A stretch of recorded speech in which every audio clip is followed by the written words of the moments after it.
You know, walleyes on bodies of water where the water fluctuates can get a little bit complicated, but really they're not as bad as you may think. What you got to remember is when the water rises, the walleyes are going to use the first bit of available cover. Usually what that's going to be, if you look behind me here, I'm fishing an area that's flooded, but right now I'm actually not having to go in the trees because I'm fishing a layer of brush that's about this thick. That's where those walleyes are going to stop because their food is actually still out here. They'll come in here, they'll take cover, they find shade. The bait fish will be in the neighborhood, but they don't have to go all the way in there. Now there's a couple tricks for fishing this type of structure though. Number one is you don't want to hand hold your rod because you're constantly moving just a little bit. Whether you recognize it or not, you're actually setting down in that brush, and that's how you're going to end up snagged up all day.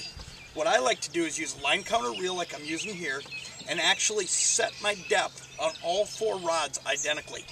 I'm sitting in 10 feet of water right now. I'm going a mile an hour, and I know that at 18 feet on these line counters, I'm just ticking along the top of that brush with my bottom bouncer and my spinner. By doing this, I'm keeping everything constant as I troll along. Now, when a fish bites, something I want to point out because it'll make a huge difference. You don't want to just grab that rod and set the hook or drop the rod tip like you traditionally would with a spinner because you're going to drop that bottom bouncer right down into the brush, snag it up, fish is going to get a chance to get off. When I get a bite here, I'm going to watch him. I'm going to let him eat at that rod a little bit. And this is a real soft tip, ugly stick, so he's not going to get, it's not going to be so stiff that it's going to scare him. He's actually going to be able to pull it down. And then I'm just going to reach over to the rod and start reeling as I take the rod out and keep pressure on that fish and pull him right up. So the bottom line is look for the first set of cover. That's where the walleyes are going to be.